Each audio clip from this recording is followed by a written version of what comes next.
आज की इस चर्चा में सीधे विषय पर आते हैं। आज हमारे सामने जो स्रोत सामग्री है वो है एनसीईआरटी रसायन विज्ञान कक्षा 11 का अध्याय 7। इसका शीर्षक है अपचयोपचय अभिक्रियाएं, मतलब रिडॉक्स रिएक्शंस। इस विश्लेषण के लिए कक्षा 11 की केमिस्ट्री की किताब के नोट्स, रासायनिक समीकरणों और उसमें दिए गए चित्रों का गहराई से अध्ययन किया गया है। और इस चर्चा का मुख्य मिशन ये डिकोड करना है कि कैसे इलेक्ट्रॉनों का स्थानांतरण या कहें कि इलेक्ट्रॉनों का लेनदेन दुनिया भर की रासायनिक अभिक्रियाओं को चलाता है। बिल्कुल। ऑक्सीकरण और अपचयन के बुनियादी नियमों से लेकर ऑक्सीकरण संख्या के जो दिमाग घुमा देने वाले अपवाद हैं, जैसे भिन्नात्मक ऑक्सीकरण संख्या, इन सब की तह तक जाना है। हाँ, और प्रतियोगी परीक्षाओं, विशेषकर नीट और बोर्ड परीक्षाओं के नजरिए से ये चर्चा रट्टा मारने के बजाय एक बहुत ही मजबूत वैचारिक स्पष्टता तैयार करेगी। इस विषय की सबसे बड़ी खूबी यही है कि यह सिर्फ पाठ्यक्रम का हिस्सा नहीं है, बल्कि ऊर्जा की उस प्रवाह का मूल सिद्धांत है जो इस ब्रह्मांड को गति दे रहा है। सही कहा। और अगर हम शुरुआती दौर की किताबों में या पुरानी परिभाषाओं को देखें तो मतलब ऑक्सीकरण का अर्थ बहुत ही सीधा माना जाता था। नाम से ही लगता है ऑक्सीजन का जुड़ना। हाँ, वो पुरानी सोच थी। जैसे अगर मैग्नीशियम का फीता हवा में जलकर मैग्नीशियम ऑक्साइड बना रहा है तो बस उसे ऑक्सीकरण मान लिया गया, या फिर किसी यौगिक से हाइड्रोजन का बाहर निकल जाना। और अपचयन या रिडक्शन इसका ठीक उल्टा था, यानी ऑक्सीजन का निकलना या हाइड्रोजन का जुड़ना। लेकिन जैसे जैसे विज्ञान गहराई में गया, ये परिभाषा बहुत ही अधूरी लगने लगी। बहुत अधूरी, क्योंकि कई ऐसी अभिक्रियाएं सामने आई जिनमें ना तो ऑक्सीजन था और ना ही हाइड्रोजन। फिर भी उन पदार्थों का व्यवहार बिल्कुल वैसा ही बदल रहा था। इसी कमी को दूर करने के लिए विद्युत ऋणात्मक और विद्युत धनात्मक तत्वों की अवधारणा आई। मतलब इलेक्ट्रोनेगेटिव और इलेक्ट्रोपॉजिटिव तत्व। बिल्कुल। अगर किसी पदार्थ में क्लोरीन या फ्लोरीन जैसा कोई इलेक्ट्रोनेगेटिव तत्व जुड़ रहा है तो उसे भी ऑक्सीकरण की श्रेणी में रखा गया। लेकिन बोर्ड या नीट की नजरिए से यह परिभाषा भी अंतिम नहीं है। असली खेल तो एक अदृश्य स्तर पर चल रहा था। वो स्तर जिसे हम देख नहीं सकते, मतलब इलेक्ट्रॉनों का स्तर। और यहीं से सबसे आधुनिक परिभाषा निकल कर आती है, इलेक्ट्रॉन स्थानांतरण सिद्धांत। और यही वो गोल्डन रूल है जिसे हर छात्र को अपने दिमाग में बैठा लेना चाहिए। आधुनिक रसायन विज्ञान के अनुसार ऑक्सीकरण का सीधा सा अर्थ है इलेक्ट्रॉनों का निकलना, जिसे डी इलेक्ट्रॉनेशन कहते हैं, और अपचयन का अर्थ है इलेक्ट्रॉनों का प्राप्त होना। अब यहाँ एक बहुत ही महत्वपूर्ण ट्रिक या नियम याद रखना है कि ये दोनों प्रक्रियाएं कभी भी अकेली नहीं हो सकती। हाँ, प्रकृति में ऐसा कोई मैजिक बैंक नहीं है जहां से इलेक्ट्रॉन अचानक आ जाएं या गायब हो जाएं। अगर कोई तत्व इलेक्ट्रॉन दे रहा है, मतलब उसका ऑक्सीकरण हो रहा है, तो उस इलेक्ट्रॉन को ग्रहण करने के लिए वहीं कोई दूसरा तत्व मौजूद होना ही चाहिए, यानी उसका अपचयन होगा। एकदम सही। इसीलिए इन दोनों को हमेशा साथ मिलाकर अपचयोपचय या रेडॉक्स कहा जाता है, रिडक्शन और ऑक्सीडेशन। रुको, इसका मतलब है कि प्रकृति में ये पूरी तरह से एक लेन-देन का मामला है। अगर एक को ऊर्जा या इलेक्ट्रॉन मिल रहा है तो दूसरे को गंवानी पड़ेगी। स्रोत सामग्री में दिए गए सोडियम और क्लोरीन के उदाहरण से ये बात बहुत साफ हो जाती है। हाँ, जो रिएक्शन है 2Na + Cl2 gives 2NaCl। बिल्कुल। सोडियम अपना इलेक्ट्रॉन देता है तो वो ऑक्सीकृत हो रहा है, और क्योंकि वो इलेक्ट्रॉन देकर दूसरे का अपचयन करवा रहा है, इसलिए उसे अपचायक या रिडक्टेंट कहेंगे। और वहीं क्लोरीन उस इलेक्ट्रॉन को झपट लेता है, उसका अपचयन होता है, इसलिए वो ऑक्सीकारक या ऑक्सीडेंट बन जाता है। आयनिक यौगिकों में जैसे सोडियम क्लोराइड में ये लेन देन साफ दिखता है, एक ने दिया, दूसरे ने लिया। लेकिन रसायन विज्ञान में असली उलझन तब शुरू होती है जब हम सहसंयोजक यौगिकों यानी कोवेलेंट कंपाउंड्स की बात करते हैं। वहां इलेक्ट्रॉन पूरी तरह से एक जगह से दूसरी जगह नहीं जाते। हाँ, वे दोनों परमाणुओं के बीच साझा होते हैं। अब जब इलेक्ट्रॉन पूरी तरह से गया ही नहीं तो ऑक्सीकरण और अपचयन का हिसाब किताब कैसे रखा जाए? ये तो वाकई एक बड़ी समस्या है।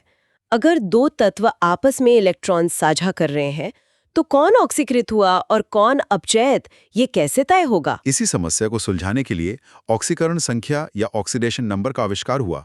इसे हम रसायन विज्ञान की अकाउंटिंग समझ सकते हैं। ये इलेक्ट्रॉनों का हिसाब रखने की एक बेहतरीन ट्रिक है।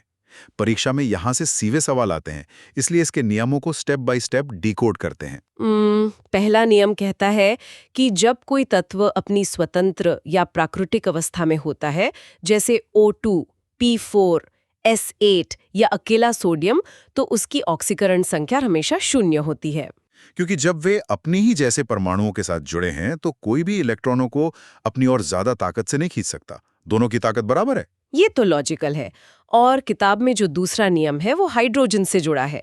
बताया गया है कि हाइड्रोजन आमतौर पर +1 ऑक्सीकरण अवस्था दिखाता है, लेकिन इसमें एक बड़ा अपवाद है, धातुओं के साथ बनने वाले हाइड्राइड्स। हाँ, जैसे सोडियम हाइड्राइड NaH। यहाँ हाइड्रोजन -1 हो जाता है। उस अपवाद के पीछे का फंडा समझना रटने से ज्यादा जरूरी है। सोडियम एक धातु है और धातुओं की प्रवृत्ति हमेशा इलेक्ट्रॉन देने की होती है। तो जब सोडियम अपना इलेक्ट्रॉन देता है तो बेचारे हाइड्रोजन को मजबूरी में वो इलेक्ट्रॉन लेना पड़ता है। बिल्कुल।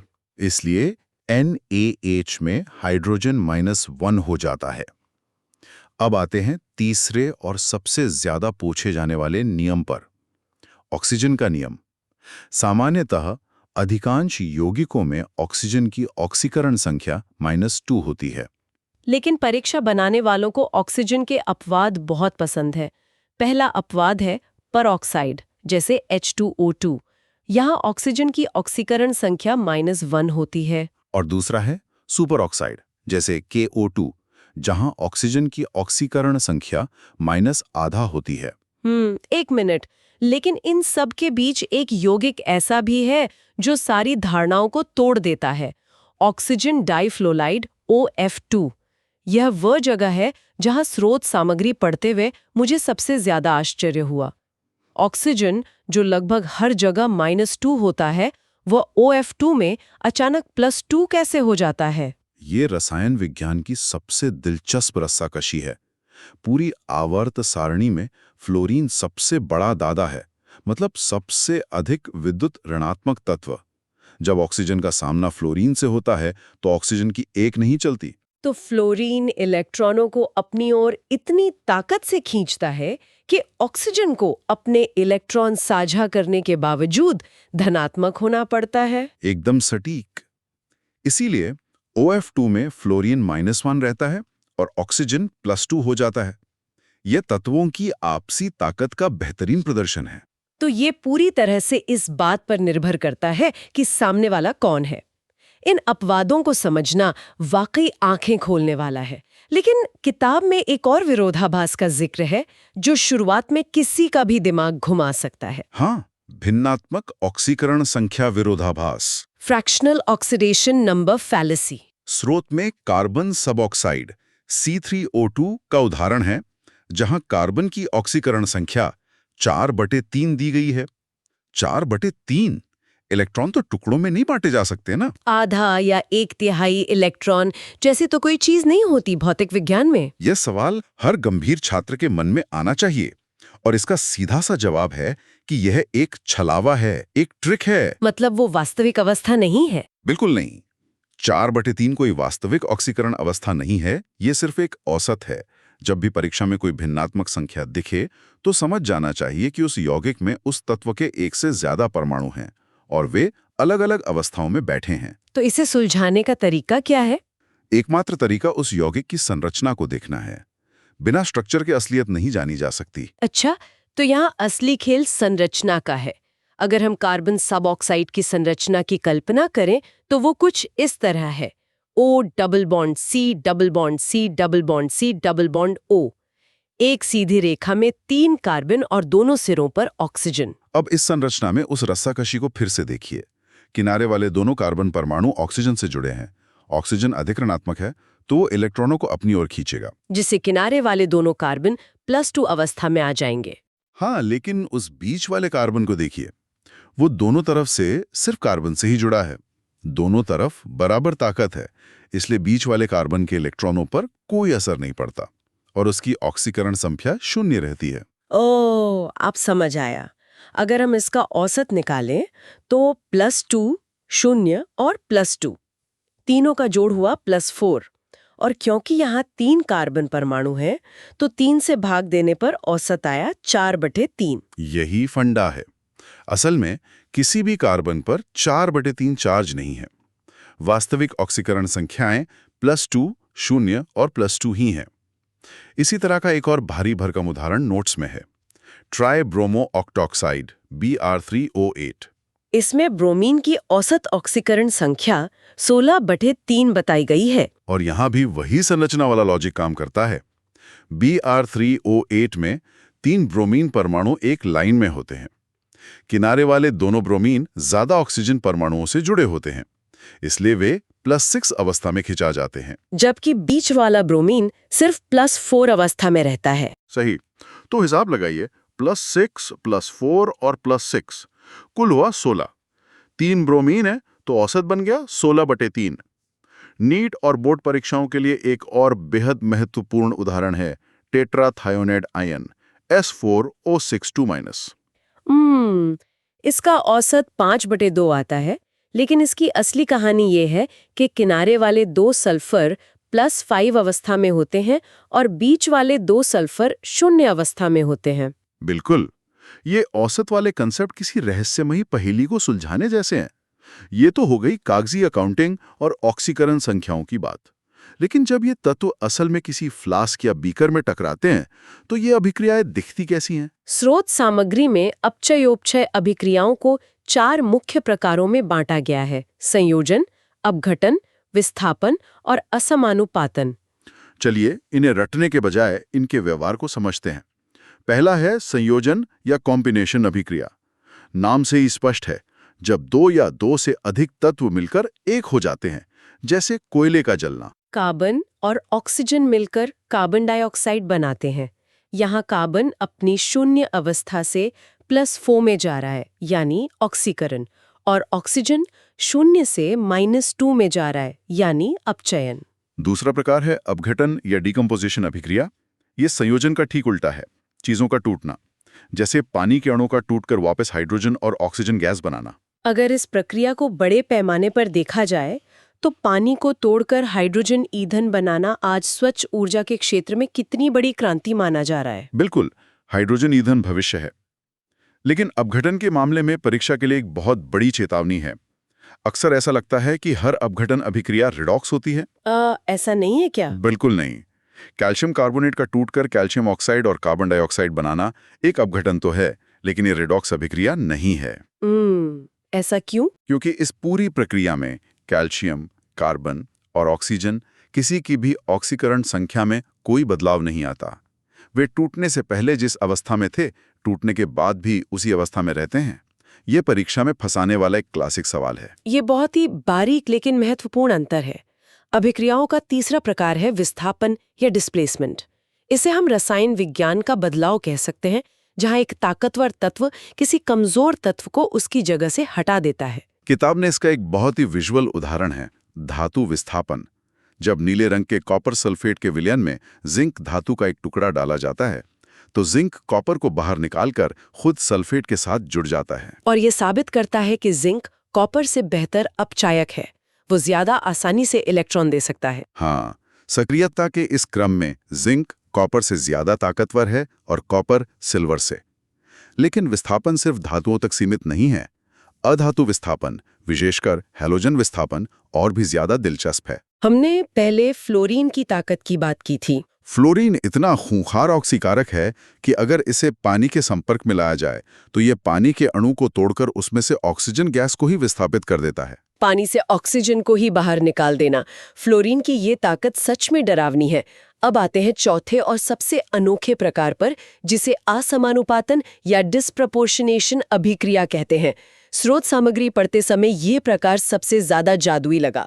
इसे जादुई कहना बिल्कुल सही होगा, क्योंकि ये रसायन विज्ञान का डॉक्टर जेकेल और मिस्टर हाइड प्रभाव है। इसमें एक ही तत्व एक ही समय पर ऑक्सीकृत भी होता है और अपचयित भी होता है। इसका सबसे बेहतरीन उदाहरण है हाइड्रोजन पेरोक्साइड का टूटना। जब H2O2 टूटकर पानी और ऑक्सीजन बनाता है, तो ध्यान देने वाली बात है कि क्या हो रहा है। पेरोक्साइड में ऑक्सीजन -1 अवस्था में है। जब वो ऑक्सीजन गैस बनता है तो वो 0 अवस्था में पहुंच जाता है, यानी उसका ऑक्सीकरण हुआ। और वही ऑक्सीजन जब पानी बनता है तो वो -2 अवस्था में चला जाता है, यानी उसका अपचयन हुआ। एक ही तत्व का एक साथ 2 अलग-अलग दिशाओं में जाना ही असमानुपातन है। क्या बात है। लेकिन यहाँ भी फ्लोरीन एक अपवाद खड़ा कर देता है। किताब में स्पष्ट लिखा है कि फ्लोरीन कभी भी असमानुपातन अभिक्रिया नहीं दिखा सकता। और इसका कारण हम पहले ही डिस्कस कर चुके हैं। असमानुपातन के लिए किसी तत्व को अपनी वर्तमान अवस्था से ऊपर यानी धनात्मक और नीचे यानी ऋणात्मक दोनों तरफ जाना पड़ता है। और फ्लोरीन पूरी आवर्त सारणी का सबसे इलेक्ट्रोनेगेटिव तत्व है। वह सिर्फ इलेक्ट्रॉन छीन सकता है, किसी को दे नहीं सकता। इसलिए वह कभी धनात्मक ऑक्सीकरण अवस्था में जा ही नहीं सकता। जब वो धनात्मक हो ही नहीं सकता तो वो असमानुपातन कैसे दिखाएगा? ये सब तो बहुत ही तार्किक और आपस में जुड़ा हुआ है। हाँ, लेकिन अब एक बहुत ही व्यवहारिक सिरदर्द की बात करते हैं जो अक्सर परेशान करता है। इन रासायनिक समीकरणों को संतुलित कैसे किया जाए? नहीं होता। रेडॉक्स समीकरणों को संतुलित करना गणित के किसी जटिल सवाल जैसा लग सकता है, लेकिन असल में ये ब्रह्मांड के एक बहुत ही सरल नियम पर आधारित है। आवेश का संरक्षण या कंजर्वेशन ऑफ चार्ज। जितने इलेक्ट्रॉन एक तत्व छोड़ रहा है, दूसरे तत्व को ठीक उतने ही इलेक्ट्रॉन ग्रहण करने होंगे। बिल्कुल, एक भी इलेक्ट्रॉन न तो गायब हो सकता है और न ही हवा से पैदा हो सकता है। इसे सुनिश्चित करने के लिए दो तरीके इस्तेमाल किए जाते हैं, ऑक्सीकरण संख्या विधि और अर्ध अभिक्रिया विधि, जिसे आयन इलेक्ट्रॉन मेथड कहते हैं। ऑडियो में गणित के स्टेप समझाना तो मुश्किल होगा, लेकिन क्या इसके पीछे की रणनीति को समझाया जा सकता है? आसानी से। रणनीति ये है कि हम पूरी अभिक्रिया को एक अकाउंटिंग लेजर या बही खाते की तरह देखते हैं। अर्ध अभिक्रिया विधि में पूरी अभिक्रिया को दो हिस्सों में तोड़ दिया जाता है। एक हिस्सा सिर्फ ऑक्सीकरण दिखाता है और दूसरा सिर्फ अपचयन। फिर दोनों हिस्सों में देखा जाता है कि कितने इलेक्ट्रॉनों का हेरफेर हुआ है। अगर एक हिस्सा 2 इलेक्ट्रॉन निकाल रहा है और दूसरा 3 ले रहा है, तो गणितीय रूप से उन्हें गुणा करके बराबर किया जाता है, जैसे दोनों को 6 बना देना। इसके बाद एक और ट्रिक आती है माध्यम की। अगर अभिक्रिया अम्लीय या एसिडिक माध्यम में हो रही है, तो समीकरण के दोनों तरफ संतुलन बनाने के लिए H+ आयनों का इस्तेमाल होता है। और अगर माध्यम क्षारीय या अल्कलाइन है, तो OH- आयनों का उपयोग किया जाता है। अंत में ऑक्सीजन और हाइड्रोजन को बराबर करने के लिए पानी के अणु जोड़ दिए जाते हैं। तो मूल रूप से यह सुनिश्चित करने का एक व्यवस्थित तरीका है कि लेजर के दोनों पक्ष पूरी तरह से संतुलित हों। अब इस सैद्धांतिक चर्चा को एक बहुत ही शानदार प्रायोगिक उदाहरण से जोड़ते हैं, डैनियल सेल। स्रोत सामग्री में इसका जो चित्र दिया गया है, वो इस बात का बेहतरीन उदाहरण है कि कैसे इलेक्ट्रॉनों के इस लेन देन को ऊर्जा की जरूरतों के लिए इस्तेमाल किया जा सकता है। डैनियल सेल को समझना मतलब आधुनिक बैटरी के काम करने के तरीके को समझना। कल्पना की जा सकती है कि 2 अलग-अलग बीकर हैं। एक बीकर में जिंक सल्फेट का विलयन है और उसमें जिंक धातु की एक छड़ डूबी हुई है। दूसरे बीकर में कॉपर सल्फेट का नीला विलयन है, जिसमें कॉपर की छड़ है। इन दोनों बीकरों को एक लवण सेतु यानी सॉल्ट ब्रिज से जोड़ा गया है। और बाहर से दोनों धातु की छड़ों को एक तार के जरिए बल्ब या वोल्टमीटर से जोड़ दिया गया है। ये सेटअप तो एक वाटर डैम या पहाड़ से गिरते हुए पानी के मॉडल जैसा लगता है। जैसे ही सर्किट पूरा होता है, जिंक की छड़ पर ऑक्सीकरण शुरू हो जाता है। जिंक अपने इलेक्ट्रॉन छोड़कर विलयन में घुलने लगता है, लेकिन जो इलेक्ट्रॉन छड़ पर छूट गए हैं, वे सीधे विलयन में नहीं जा सकते। उन्हें रास्ता चाहिए, और वही रास्ता वो बाहरी तार है। जिंक से कॉपर की तरफ इलेक्ट्रॉनों का एक रेला दौड़ पड़ता है। ये बिल्कुल वैसे ही है जैसे ऊंचाई से पानी नीचे की तरफ बहता है और रास्ते में टरबाइन घुमाता है। जब इलेक्ट्रॉन उस तार से होकर गुजरते हैं, तो वे विद्युत धारा पैदा करते हैं। यही वो बिजली है जो बल्ब को रोशन करती है। जब ये इलेक्ट्रॉन दूसरे बीकर में कॉपर की छड़ पर पहुंचते हैं, तो विलयन में मौजूद कॉपर 2+ आयन उन्हें खुशी खुशी ग्रहण कर लेते हैं और ठोस कॉपर के रूप में छड़ पर जमा होने लगते हैं। और वो जो लवण सेतु है, जिसमें KCl या अमोनियम नाइट्रेट का एगर एगर जेल भरा होता है, वो एक शांति दूत की तरह काम करता है। वो सुनिश्चित करता है कि दोनों बीकरों में आयनों का संतुलन बना रहे और सर्किट बिना किसी रुकावट के चलता रहे। ये पूरा प्रवाह इस बात पर निर्भर करता है कि किस तत्व में इलेक्ट्रॉन खींचने की कितनी भूख है। इसे रसायन विज्ञान में मानक इलेक्ट्रोड विभव या स्टैंडर्ड इलेक्ट्रोड पोटेंशियल कहते हैं। इसे E0 से मापा जाता है। जिसका E0 जितना ज्यादा धनात्मक होगा, वो उतना ही बड़ा इलेक्ट्रॉन का भूखा या ऑक्सीकारक होगा। उदाहरण के लिए फ्लोरीन का E0 सबसे अधिक धनात्मक +2.87 वोल्ट है। दूसरी ओर लिथियम का इलेक्ट्रोड विभव सबसे अधिक ऋणात्मक -3.05 वोल्ट है, जिसका मतलब है कि वो इलेक्ट्रॉन देने के लिए सबसे ज्यादा उतावला रहता है, यानी वो सबसे मजबूत अपचायक है। अगर इस पूरे विषय को समेटा जाए तो ये साफ हो जाता है कि ऑक्सीकरण और अपचयन कोई नीरस किताबी कॉन्सेप्ट नहीं है। जब कोई स्मार्टफोन पर ये ऑडियो सुन रहा होता है, तो उस फोन की लिथियम आयन बैटरी के अंदर भी डायनियल सेल की तरह ही रिडॉक्स अभिक्रियाएं हो रही हैं जो लगातार ऊर्जा दे रही हैं। वाहनों में पेट्रोल का जलना, ऊर्जा संयंत्रों में कोयले का दहन, यहाँ तक कि शरीर के अंदर कोशिकाओं में भोजन का पचना और ऊर्जा में बदलना, ये सब इलेक्ट्रॉनों के इसी लेन देन का ही तो नतीजा है। बिल्कुल। आज की दुनिया में जहां जलवायु परिवर्तन से लड़ने के लिए नई बैटरियों और स्वच्छ ऊर्जा के विकल्पों की तलाश हो रही है, इन रेडॉक्स अभिक्रियाओं की स्पष्ट समझ होना केवल परीक्षा पास करने के लिए नहीं, बल्कि भविष्य की तकनीकों को समझने के लिए भी बेहद जरूरी है। प्रकृति में हर चीज एक संतुलन में है, बिना लिए कुछ दिया नहीं जा सकता। एकदम सही बात है। तो इस शानदार और वैचारिक रूप से स्पष्ट चर्चा को एक ऐसे सवाल के साथ छोड़ते हैं जो सोचने पर मजबूर कर देगा। चर्चा हुई कि फ्लोरीन प्रकृति का सबसे शक्तिशाली और आक्रामक ऑक्सीकारक है। यह इतना प्रतिक्रियाशील है कि पानी के संपर्क में आते ही उसमें से ऑक्सीजन को ही विस्थापित कर देता है।